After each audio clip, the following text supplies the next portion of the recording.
How y'all doing this evening? So we're gonna see if we can tackle some problems this evening. Uh, I've got some stuff to say towards the government because, well, just stick with me. I'm just gonna handle it all one by one. Uh, First and foremost, I want to address what's going on in Ukraine, and here in the West, we don't get really the skinny, the 411. And I called Vladimir Putin forward, and I spoke to him pretty in depth. And we have what the media tells us, and then there's the real reality of what's going on in the world. And first and foremost, you have to understand that there's an old history that exists between all of the Eastern Bloc, what was once Greater Tartaria. It was all one landmass, okay? And so Ukraine was once part of Russia, Tartaria, period, point blank. It's not debatable. Now you can say, well, do the people want to live under Russia? That's a question. Some of them do, some of them don't. Ideologically, there are people in Ukraine that it's a weird place. Ideologically they match what would be the West, more or less, but then simultaneously they hold on to many of the old bloc things like corruption, for instance. They love their corruption, so it's a weird place. But anyhow, it's going to be collapsing in the next 3 to 5 weeks, and so I'm going to give you the backstory on why this whole war has actually played out and what's not being told to you, because I know what's going on right now is a massive shifting in plate tectonics, and it's going to happen very abruptly in a small window. We're talking decades, okay? Now, it doesn't take a genius. You can look at Russia on the map and see that, hell, there's parts of it that are all white year-round. I mean, that's a harsh damn climate, okay? And so the reality is, as the shift, Russia's not going to bode very well. And so with that, you have Ukraine. Ukraine is the breadbasket, basically, of that side of the world. They have a huge amount of peat deposits. They have very rich land and soil. Well, Ukraine is going to bode fairly well as the plates rotate. They are going to maintain a growing season. And so the reason that Vladimir Putin had to do this is very simple. He has a very large population and they need food security. It's not really anything against the Ukrainian people. They're one people in the same. What more or less happened is you have this extreme paranoia that comes from where the East meets West, and rightfully so, but a lot of this has been held on to for years. Vladimir Putin, truth be told, has no desire to expand further forward. He required an area to produce food, bottom line, period, point blank. And so the idea of an expansionist or a further expanding Russia is not the case. It's a matter of survival for Russia, period, point blank. In the coming decades, like, I'm not talking far out, I'm talking 2 to 3 decades, there's going to be massive shifts that happen all over the various countries in the world. And the reality is they're not telling the people about it, but it's going to happen. You find some fringe people and they call us conspiracy theorists. I'm here to tell you, I control the 3 dragons. The 3 dragons are what move the plates. Period, point blank. I control them. I know what's coming. So, understand, Vladimir Putin, this deal's been horrible across the board. It's had people get involved that should have never been involved, truth be told. We've funded it, the United States. A massive amount of death, a massive amount, this damn drone warfare, which is fucking horrific. It's fucking horrific. Anybody that's seen the videos, I've seen more than I care to. It's fucking horrific. This is not any kind of warfare that you want to be involved in. And so, but understand, Vladimir Putin, he's painted to be the evil man, but really, He's just trying to do what's right by his people. And it's what he has to do in order to preserve. And they have a very large population in Russia. And so he's not a bad guy. He's not a saint either. He's a leader. He's making difficult decisions in the name of his people. That's what leaders have to do sometimes. It doesn't mean that they want to do that, but that's what they have to do. Now, it got convoluted and muddy because a lot of other people got involved, and there's a lot of paranoia that exists through these smaller countries that border there, and it's rightfully so. They're not wrong. But I don't really want to focus on that at hand right now. What I want to focus on is what's going to happen in Ukraine. Ukraine is going to fall in 3 to 5 weeks, and it's going to be a leadership collapse.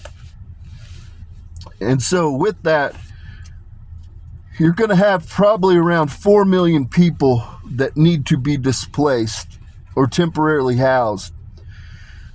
I've called through the leadership for Poland. Sorry if I butcher these names. I'm sorry.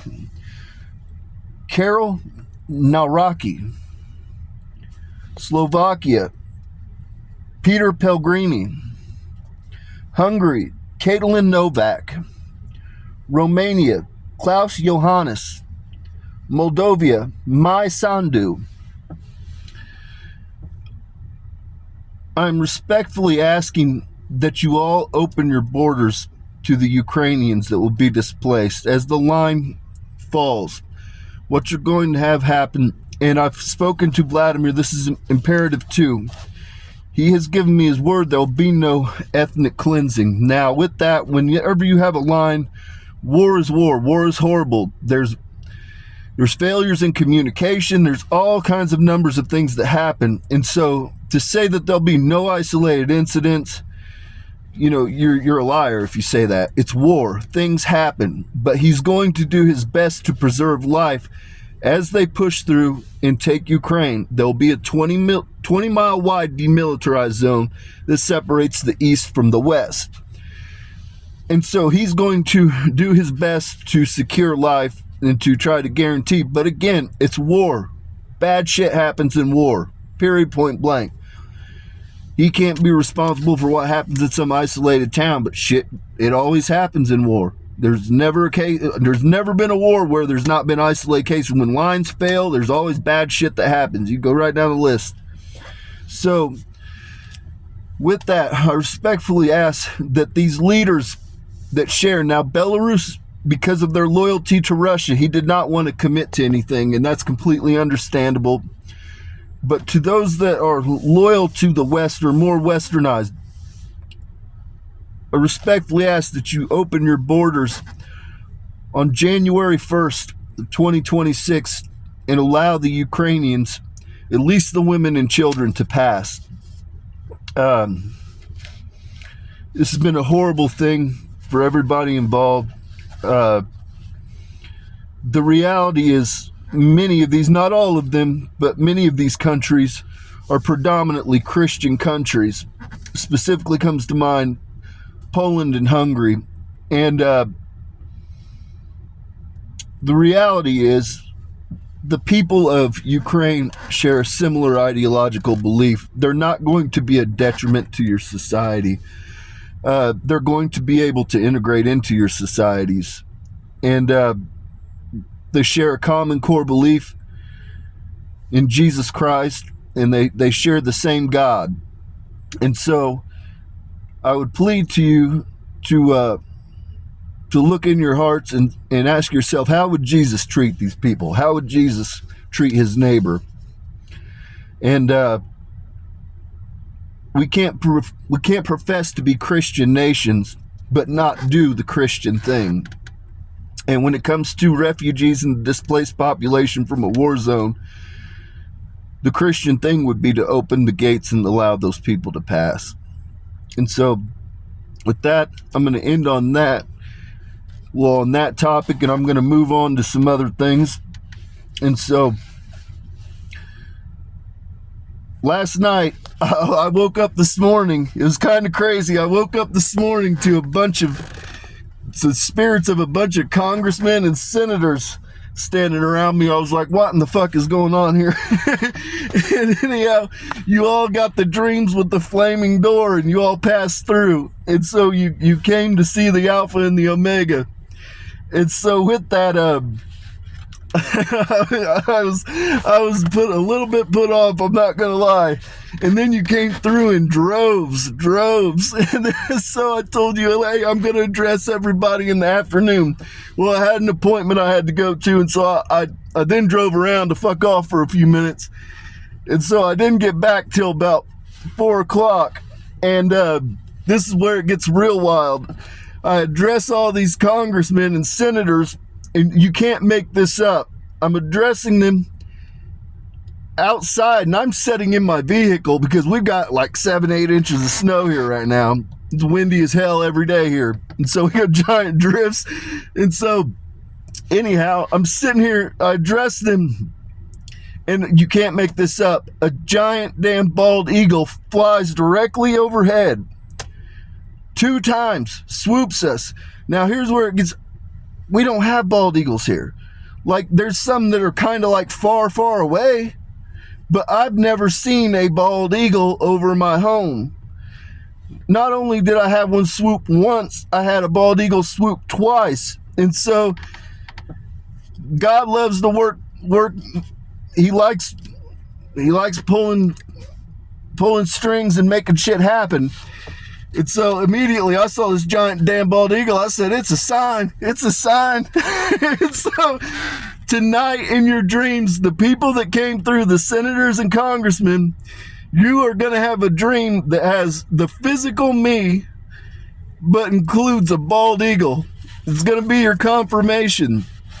And so I know what, now I knew after the fact what God actually told you all in the dream. I didn't know ahead of time.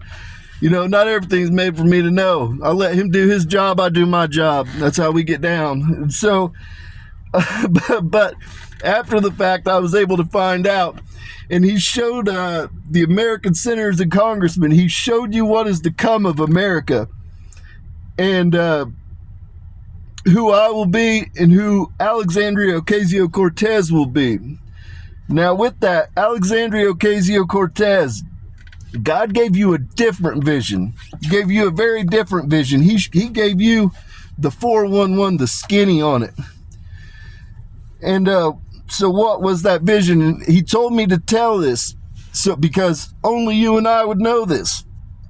And so what he showed you was the future role of our combined 6 children.